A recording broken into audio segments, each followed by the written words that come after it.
É sempre mais difícil ancorar um navio no espaço. Que bonito, de onde que é isso? Ana Marginal. Um navio ancorado no espaço.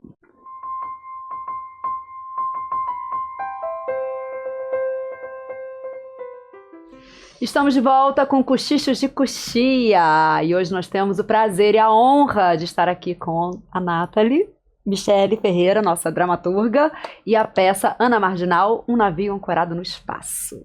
Certinho? Certo. Bem-vindas, meninas. Obrigada. Bem-vindas. Muito obrigada. Nath, em poucas palavras, explica pra gente, pro espectador, sobre o que é a peça. A peça, basicamente, é sobre a vida e a obra da poeta Ana Cristina César. Então, toda a narrativa é em cima da obra e da vida dessa poeta, que foi muito importante para a literatura brasileira. E por ter sido um ponto fora da curva na poesia, enfim, ela foi ícone de uma geração.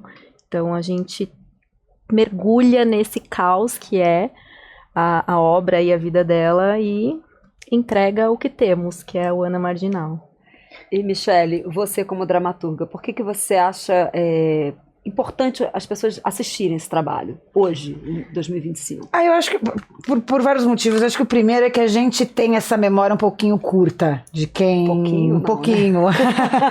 De quem fez coisas muito importantes na nossa arte, seja em que aspecto for, entendeu? Sim. Então eu acho que a Ana tem toda uma nova geração, ela tem toda uma geração que é um secto dela, que ela conheceu ela inclusive pessoalmente, e gosta da poesia, e consumiu, e enfim, consumiu ela como ícone fashion também, porque ela também foi um ícone fashion, etc. Mas tem toda uma geração que não sabe quem ela é. Sim. E então eu acho importante se a gente tem a oportunidade de celebrar os nossos mortos, entendeu? Eu acho que o teatro é um grande lugar para isso. Claro. Então eu acho que a importância da Ana é essa, a gente apresentar para novas gerações e para as pessoas que eram da geração dela, mas não fazem noção de que ela realmente existiu nesse planeta. E eu acho que a existência dela precisa ser celebrada porque ela realmente, como a Nath disse, é um ponto fora da curva, é um grande ponto, é uma estrela fora da curva, eu diria. Total. E, Nath, o projeto surgiu de você, né? Então eu queria entender como é que foi esse impulso, da onde surgiu, o dia que você olhou e falou, quero fazer uma coisa, um espetáculo, qual que seja. Eu conheci a obra dela mais ou menos em 2012, por aí, através da minha irmã, que, enfim, muito estudiosa da poesia, é poeta também, e tem uma coisa na obra dela que é muito subjetiva e que pega você pelo pé, assim, é muito enigmático tudo. Pra mim foi uma coisa, quem é essa mulher, quem tá escrevendo isso? A obra dela tem esse poder de te irritar ou de te fazer apaixonar de uma forma que você não consegue nominar, assim, né? E eu sentia lendo aquilo uma coisa muito cinematográfica, muito cênica, e ao mesmo tempo uma curiosidade de, como atriz, a gente lê coisas e muitas vezes a gente já vai imaginando como é que seria isso no palco, no cinema, sim, enfim. E lendo muitas coisas dela, foi me despertando uma angústia, porque é quase inevitável, e ao mesmo tempo um desejo de falar, será que eu consigo entender um pouco do que essa mulher tá querendo me dizer? Por que ela tá me provocando assim? Será que no palco, no corpo, na voz, sei lá, de uma outra forma, eu consigo descobrir alguma coisa dela? Só que ao mesmo tempo é uma loucura imensa você pensar em construir um espetáculo simples assim, né? A própria peça fala mesmo, é super simples, é só sobre Ana Cristina César. Apenas, assim, né? Com tanto de coisa escrita que ela tem, de material. Foi uma loucura. Eu sei que eu investi, tá bom, vou me jogar nessa, vou escrever nos editais, vou ver se isso vai dar em alguma coisa, mas muito assim, cara, não sei, sabe? Mas eu fui insistindo, não sei, porque aí fui batendo em edital, não pegava, Você não pegava, não Teve pegava. contato com a obra em 2012, mas quando você começou esse processo de botar em edital? Foi em 2019 Tá. que eu comecei que eu realmente pensei, eu falei, eu quero fazer esse projeto, o nome vai ser Ana Marginal, e a princípio era para ser um solo, mas aí veio... É isso que interessante. A princípio a ideia era para ser um solo, mas foi batendo em edital como solo, até que veio pandemia, e aí eu não queria mais nada solo. Eu falei, não quero, eu quero gente, eu quero pessoas. E eu fui entendendo, conforme você vai reescrevendo o projeto, que você vai entrando em contato de novo com o processo da escrita do projeto, você vai entendendo algumas necessidades, e eu fui percebendo que eu acho que vai ter uma força ter mais gente, e eu, enfim, então resolvi falar, não, eu quero gente, eu acho que 3 atrizes, não sei por que eu pensei em mais 2 atrizes, não foi, muita gente fala, é porque você queria falar sobre mulher, por causa da mulher, não era, assim, foi uma coisa muito, quero mais 2 atrizes, eu acho, e aí que eu pensei convidar a Bruna, a Karovski, aí foi incrementando o projeto, o Nelson sempre esteve ali na minha Radar. ideia de direção, e aí... Finalmente, em algum momento, a gente foi contemplado, e aí foi o grande susto, porque aí você fala... Agora eu vou ter que fazer. Aí Essa você coisa fala, de escrever em edital, você vai amadurecendo o projeto, né? exatamente. Você escreve um ano, aí no ano Exatamente. seguinte você olha e você fala, ixi, não, gente, não era isso, né? É outra coisa. E o né? curioso é que no projeto, eu falava, o maior desafio disso aqui vai ser a dramaturgia. E eu já sabia disso, e eu não sabia quem seria essa pessoa até então. Eu ficava, quem vai pegar esse desafio, que é um rojão, e eu não sei quem. Eu sei que foi bom, se passar, a gente pensa. Porque você escrevia no deixou projeto, em assim, aberto. dramaturgia a ser desenvolvida. Tava em aberto. E Tá. aí, quando a gente pegou, eu falei, nossa, a gente fez uma reunião com o Nelson, e o Nelson falou, e aí, Nath? Quem? E eu, quem, Nelson? Ai, quem? Eu não sei. E ele falou, cara, isso aqui é um desafio absurdo, não sei se eu vou dar conta. Eu falei, não, a gente vai achar. E aí ele fala, Michele Ferreira. E quando ele falou Michele, sabe, a Isa estava nessa reunião, ela vai lembrar disso, a Isa é a nossa produtora. Sabe quando vem eu falo,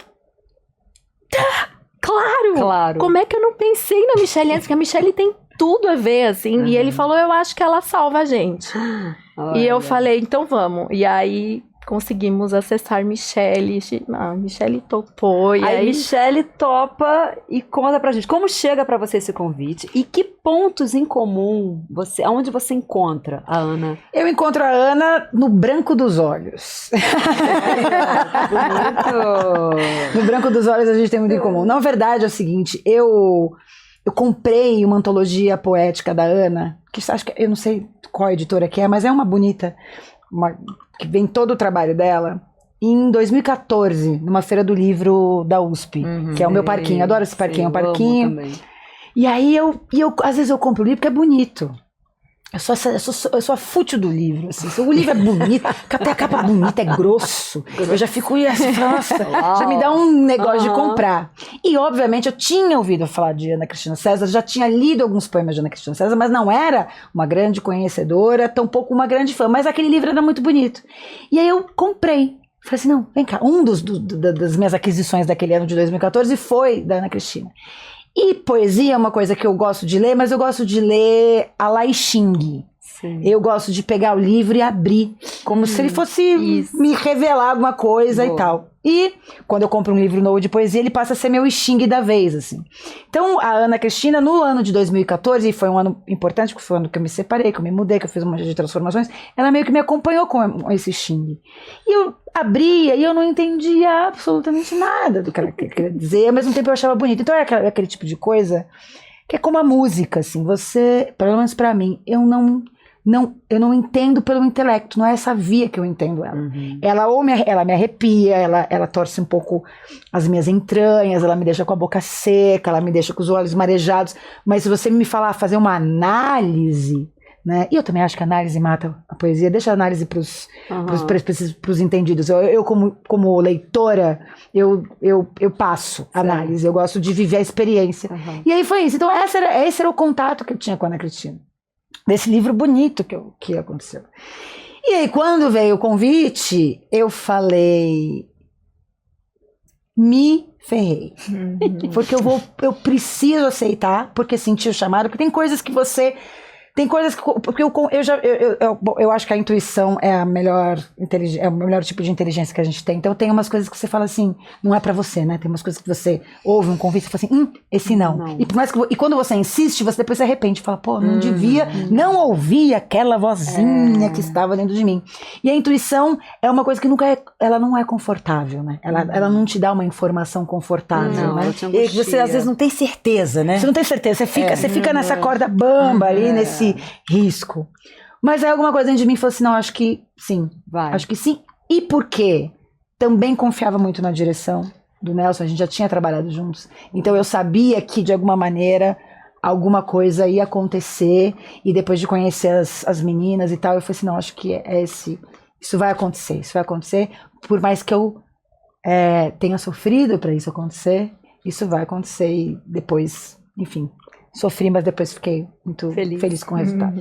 E a peça também mistura a poesia e a vida dela, que era complexa. Sim, porque na a própria obra dela isso é muito misturado também, não dá muito para você separar a vida e obra. E aí no espetáculo é um metateatro e de certa forma a gente mistura também a vida das atrizes que estão ali em busca de fazer esse espetáculo sobre Ana Cristina César com as cenas das personagens que são respectivamente a Ana, a Cristina e a César. Então também tem o espetáculo traz também essa mistura de vida e obra das atrizes com o que elas estão buscando fazer ali. E é um caos, assim, foi um caos o processo, mas é um caos que revela também um pouco do que a gente pode entender ou vislumbrar de quem foi essa pessoa. Isso, no mínimo caótico. Exato. Isso. Não, e ela começa a escrever, quando ela começa a escrever livros, ela faz aos 9 anos de idade. Então, dos 9 até os 30 e poucos, quando ela falece... Ela produziu bastante, né? É assim, são zilhões de coisas, entendeu? E aos 9 anos. Nossa. E histórias absolutamente já perturbadoras, entendeu? Então você vê que tinha um talento ali, uma coisa que nasceu desse furacão, desse vulcão que foi a Ana E essa ideia de fragmentar essa persona em 3, ela veio da dramaturgia, da direção sua, ao chamar outras atrizes? Veio da dramaturga. Quando ela chegou com o texto pronto, chegou já com esses 3 personagens e foi gênio, assim. A gente falou, é isso. Que é a Ana, a Cristina e a César. E cada uma apresenta uma faceta diferente da Ana Cristina César. Isso então, é muito bonito. Quais são as facetas, assim? A gente tem a Ana, que sou eu que faço, que é a faceta poeta. Então ela tem um lado um pouco mais emotivo, mais sensível da artista, Tem a Cristina, que é a Carol Gierwiatowski que faz, que é a performer. Então, ela tem uma coisa que fala com o corpo, ela chega, não tá muito aqui, né? Tá mais no que ela sente. E ela é um pouco perdida, e ela tenta buscar um pouco beber na fonte de uma e de outra, que é quem chega após. Na verdade, é busca de 2 atrizes, a Ana e a César, elas já estão na pesquisa de montagem desse espetáculo, né? As atrizes que fazem a Ana e a César, que sou eu e a Bruna Brignol. E aí elas fazem um teste para convocar essa atriz para fazer a Cristina. E aí entra essa personagem que é a Cristina, que representa essa coisa que busca um pouco na Ana e na César. E César representa a mais teórica, então ela é a crítica, ela é a tradutora, então a ela cabe esse lado mais acadêmico, mais refinado do compromisso dela com a técnica, né? Então são essas 3 facetas, e é muito legal, porque isso, enfim, quem assistir verá. E vocês tiveram que ter, assim, aprovação da família?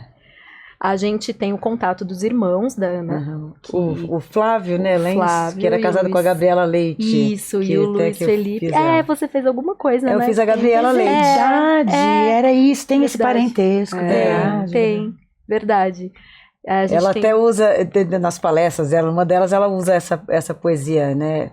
É muito mais difícil ancorar um navio no espaço, né? É verdade.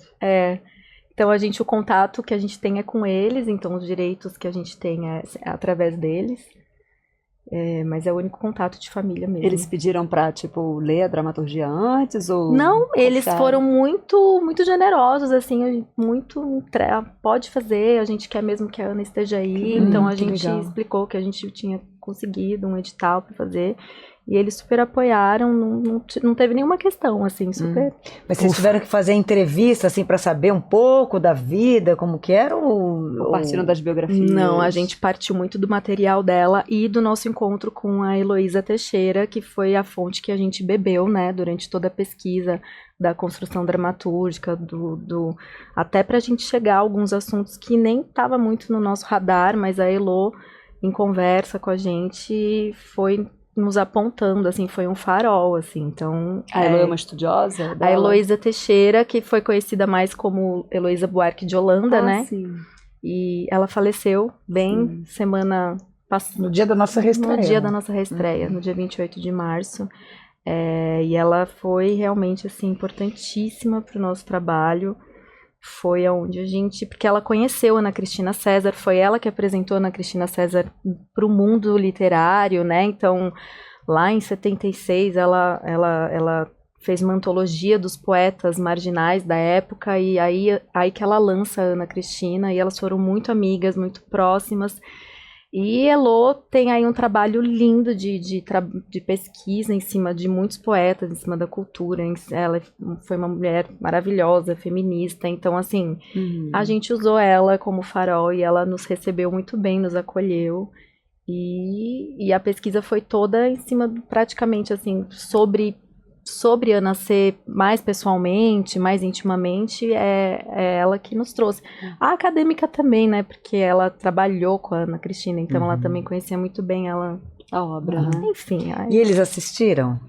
a Elo assistiu por vídeo, porque ela mora no Rio. Ela ia assistir aqui em São Paulo no dia que ela veio.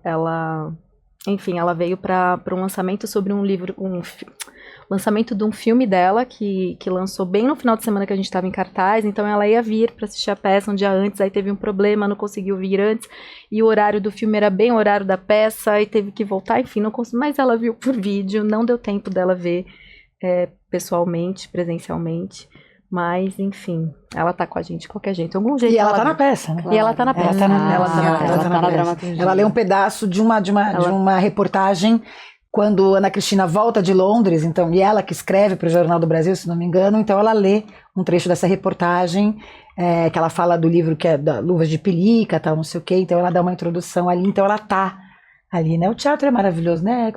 Ela realmente é imortal, não só da Academia Brasileira de Letras, mas dentro da Ana Marginal, ela é nossa imortal também. Que lindo, que lindo. E o processo da direção? A gente, antes de começar a falar um pouquinho da Zepa também, né, que fez assistência, a escolha do Nelson se deu porque você já tinha trabalhado com ele? Eu trabalhei com ele. Eu fui aluna dele lá atrás, muitos anos atrás, e aí foi quando realmente deu, sabe?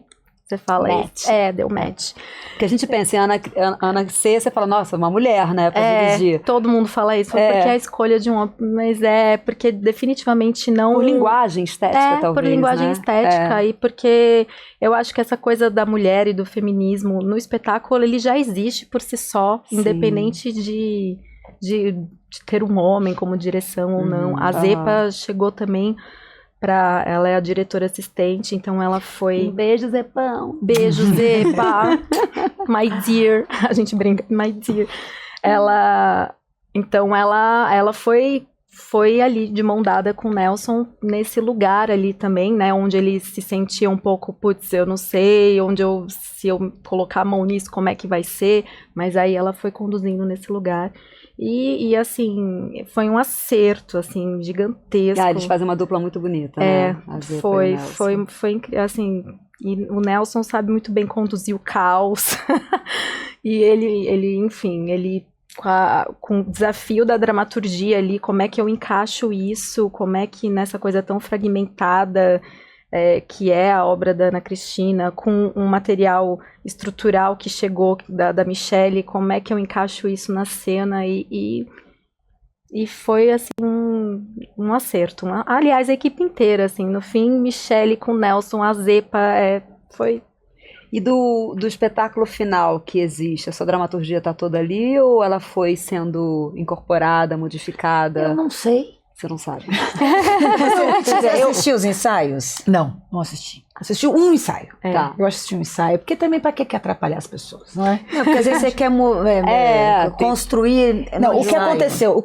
Não, poderia ter sido assim, mas a gente tinha combinado que Você ia entregar. eu ia entregar. E eu fiz uma segunda versão. Tá. Só que aí o Nelson falou assim, não, mas não é isso a segunda versão, porque às vezes a gente faz uma segunda versão, a gente estraga a primeira versão. Isso existe na dramaturgia, né? A gente acha que é só uma E evolução, não às vezes não, necessariamente. porque às vezes você tem que respeitar o core da coisa. Tá. E o core da coisa, quando ele é fragmentado, esquisito, você não pode tentar dar uma ordem que ele não tem. Não fica. Então, digamos que eu tava... E eu sou um pouco obsessiva porque senão não seria dramaturga, né? Quero organizar, quero que seja daquele jeito. Mas eu realmente fiquei muito tranquila em deixar a coisa acontecer. Eu vejo o espetáculo, eu gosto muito, eu me emociono no espetáculo, mas eu não faço ideia onde estão as coisas mais. Eu tenho certeza que eu acho que tem coisas que fui eu e tenho certeza... Só que não.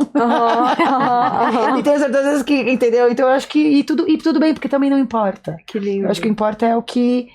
como as resultado. pessoas são tocadas com aquilo. Aham. Então, eu acho que isso é o mais importante. A gente faz para os outros, né? Claro. Então, claro. e como as pessoas realmente se tocam, e é verdade, quer dizer... Então, a missão foi cumprida. Né? Cumprida, que bonito. E vocês fizeram uma temporada, então, no Teatro Elevador, Elevador, Né? foi. que foi um puta sucesso. E agora vocês vão rodar os teatros da prefeitura. A gente 24 apresentações. a gente acabou agora uma temporada na Funarte e vamos seguir para o Paulo Heiró, agora nos 2 primeiros finais de semana de maio. Depois a gente vai para o Cacilda Becker e vamos encerrar no Alfredo Mesquita. Tá. E como foi essa questão da adaptação do palco? Porque no Elevador vocês tinham 2 níveis. Isso. O espetáculo foi todo feito para o Espaço Elevador. Tá. E então a gente... Foi criado lá. Foi né? criado lá, né? Então a gente tem uma... Na Funarte deu super certo. Aliás, parece que ficou até... As pessoas disseram, até que quem viu nos 2 espaços até gostou mais, porque tem a espacialidade ali encaixou bem. A gente conseguiu fazer os dois níveis na Funarte, deu super certo.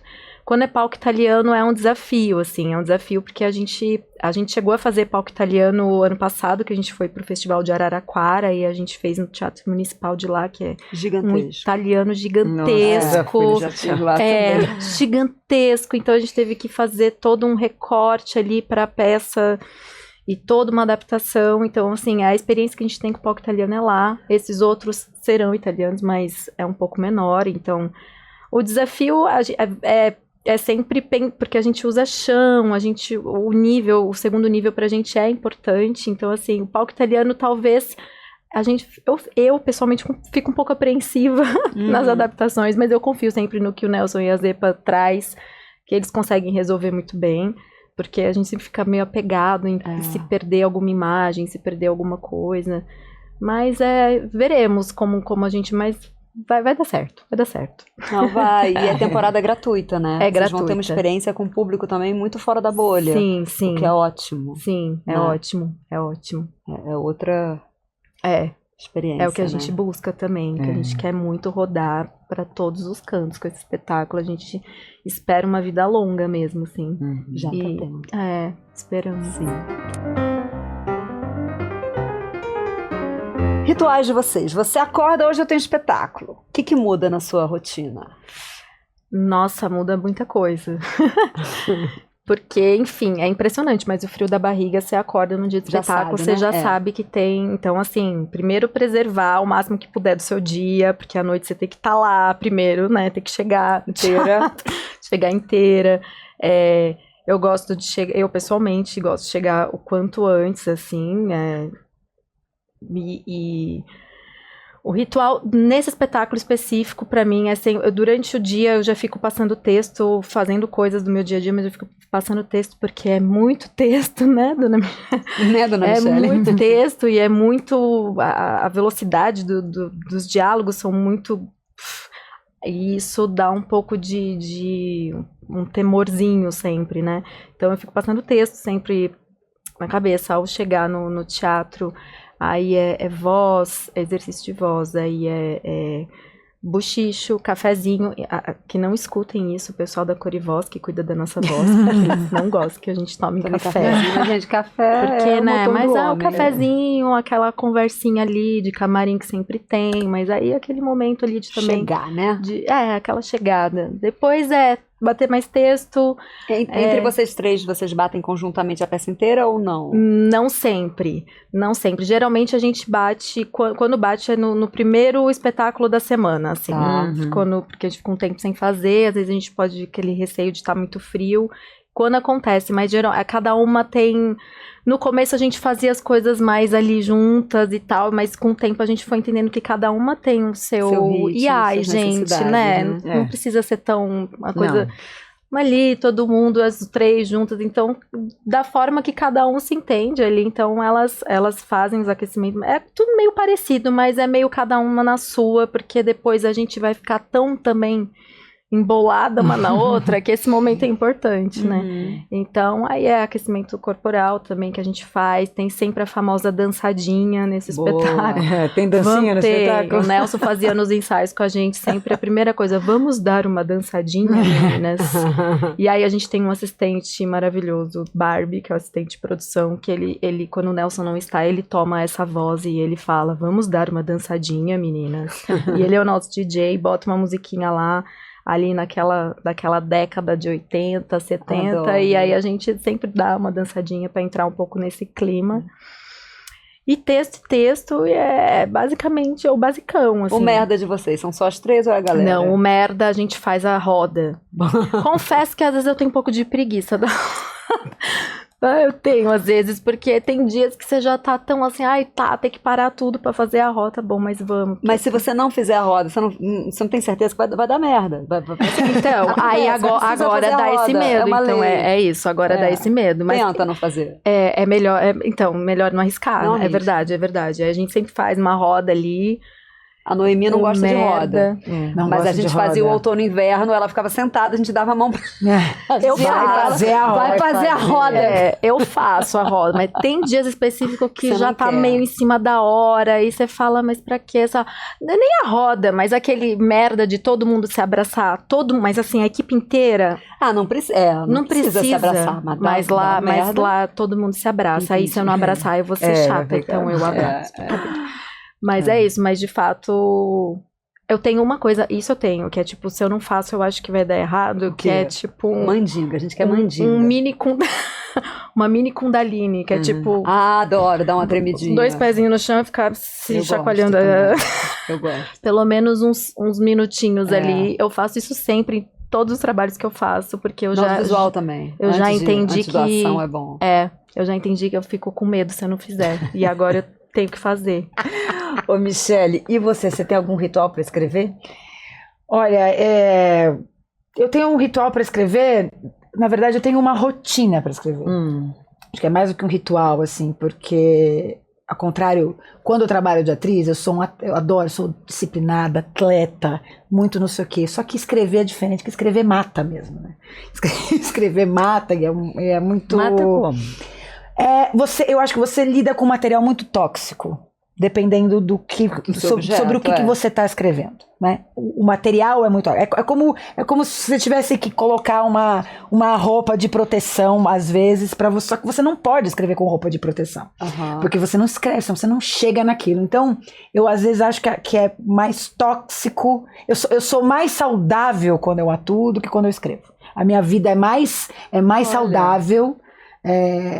porque precisa de outra coisa e tal, não sei o quê. E aí, quando eu escrevo, eu tenho que entrar, às vezes, em contato com essa matéria. Mas eu tenho uma rotina, assim, eu faço exercício, eu corro, eu me alimento bem, entendeu? Eu até meio-dia eu só cuido de mim, eu não faço absolutamente mais nada. E aí, a partir depois do almoço, é sentar na cadeira até a hora de terminar, que pode ser dependendo do deadline, que é o melhor amigo do autor, pode ser a qualquer momento, entendeu? Principalmente quando você tá numa ânsia de término e tal, ou quando os personagens realmente resolveram falar com você e fazer com que você realmente desdobre, assim, porque eu acredito muito nisso, que no processo, e Ana não foi diferente, você faz o trabalho do dramaturgo é muito construir um parquinho, construir um jogo, e alguma coisa mágica acontece quando você faz isso. Sim. Que é você, obviamente, porque, né? Mas existem outros agentes ali também, entendeu? Por isso que é tão perigoso, tóxico, mas maravilhoso. Enfim, muito café, muito cigarro. Quando você corre, você fica escrevendo na mente? Ao contrário, quando eu corro eu zero. Ah, que ótimo. Que é um momento, porque, enfim, geminiana, racional, cabeçuda, é o tempo inteiro com 1000 coisas. Mas na hora da corrida é uma coisa que... é uma meditação. Parou. Porque quando não consegue meditar, não consegue meditar. Não consegue meditar. Já tentou meditar, não consegue meditar, não consegue. E tem coisa que a gente tem que aceitar. Depois dos 40 a gente só aceita. Total. Gente, tem gente que medita fazendo aquecimento vocal, você tá meditando, não precisa. A sintonia que eu entro, que me dá uma paz mental, é a corrida. E a corrida de ratinho mesmo, na academia, na esteira, porque eu não preciso olhar pra rua, não preciso me preocupar com coisa de rato de laboratório. Boa. Mesmo. E aí me dá um... Tá. E tem diferença você escrever uma coisa que você vem um impulso seu ou uma encomenda? Como nesse caso? Não, eu acho que o trabalho, na verdade, o trabalho é muito parecido, assim. Eu acho que é muito parecido. Eu acho que você se sente mais responsável quando você está fazendo o sonho de outra pessoa, que não é aquele sonho seu, você não pensou no primeiro projeto, entendeu? Então, você se sente mais responsável. E você... É impossível não querer agradar de alguma maneira, claro, que as pessoas gostem do que... Porque o primeiro crivo era Nath, entendeu? Era Nelson, se as pessoas não curtirem, quem que vai... Aí a gente não consegue nem passar essa arrebentação. Então, nesse sentido, acho que quando você tem um trabalho encomendado, eu acho que tem essa coisa. Mas acho que no modus operandi é difícil e caótico. Do mesmo jeito. E você se sente assim, mãe dos pintinhos, assim, das suas obras? Você vai de vez em quando ver uma peça sua que já estreou, ou tipo, uma vez entregue, você... Não, super pintinho. Você vai, né? Adorei essa imagem. É legal isso, muito legal. Você tem vários filhotes por aí, né? Super eu vou até pra ver se continua... Está rolando. Uma coisa, né? Se ninguém resolveu mudar umas coisas, né? Eu sou conhecida um pouco como quem não deixa mudar muito. Ótimo. Então, não, eu gosto. Eu quero ver como é que as pessoas estão vendo, né? E o público, né? Eu sou muito amiga da Marina Corazza, que é autora também, já escreveu peças pra mim. Ela fala, eu preciso ver como é que o público tá entendendo aquilo, sabe? Como é que tá chegando. Não é só um trabalho entregue e aquilo não é mais meu, é da pessoa, né? Sim. É bonito isso. A gente vai seguir, próxima temporada vai ser dia 2 de maio, que vai estrear lá no Teatro Pauleiró, são 2 finais de semana. Depois a gente segue em junho para o Cacilda Becker. E final de junho e comecinho de julho a gente vai pro Alfredo Mesquita. Santana, né? É. Boa. Ótimo. Que dias da semana? Sempre sexta, sábados e domingos. Todos os... 8? Às 9, sextas e sábados. Ai, que ótimo, adoro teatro de 9 horas. E 19. Nossa, eu não chego nunca em peças 8, não consigo. Olha que ótimo. Eu faço muita coisa. E tem muita... Hoje em dia não é tudo mais. Antes tinha mais peças 9 horas da noite, né? Hoje tem muitas... Eu adoro quando é 9h30, aí eu delírio. Quando é 10. Nossa. Mas é sempre às sextas e sábados às 9 e domingos às 19. Boa. Michele. Além dessa peça, você tem outras? Tenho. Vou vender meu carduminho. Vai reestrear a peça com Marisa Hort, Bárbara, baseado no livro A Saideira, da Bárbara Gança. É uma peça bárbara. É uma peça bárbara. 4 anos já, que também em cartaz. Uau. Enfim, é realmente uma peça para além de tudo. Direção de um moço talentoso, né? Um moço cotadão chamado Bruno Guida. Beijo, Bruno. Beijo, Bruno. E aí a gente vai... Pô, sempre uma alegria voltar com essa peça. A gente vai voltar no dia 26 de maio, no Teatro Bravos. E a gente vai ficar 2 meses em Tomeotaki ali, né? Tomeotaki, um teatro lindo. Lindo. Muito bem localizado, e além de você, né, ter a oportunidade de ver o prédio da Tome e ficar lá, Sim, um ambiente exposições. super agradável, super maneiro, tudo a ver. Então, para quem não foi assistir, vá assistir. Para quem já assistiu, ver de novo. E pra galera de BH, se tiver alguém, né, ouvindo, vai, a última entrevista de Marília Gabriela também vai para BH na segunda semana de maio. Os ingressos já estão à venda, então já fiquem à vontade para comprar e para comparecer, a galera mineira. Eu acho que por enquanto é só, que até eu já me Tá cansei. escrevendo uma coisa nova? Tô escrevendo, mas aí você Cheio falou de de expedição, eu tô escrevendo Cheio. coisa nova, mas eu não vamos falo, falar. Não vamos falo. falar. Como Fica só dizia minha avó, informação. forno aberto não faz pão. Isso é um ritual, né? Pois É um ritual também. Muito Ai, gente, bom. é importante dizer, tá? Que esse projeto foi contemplado pelo Zé Renato e tem outras atividades também além da Ótimo. peça. Então eu vou vender esse peixe Esse aqui, peixe. que é, Sarau. vai ter um sarau.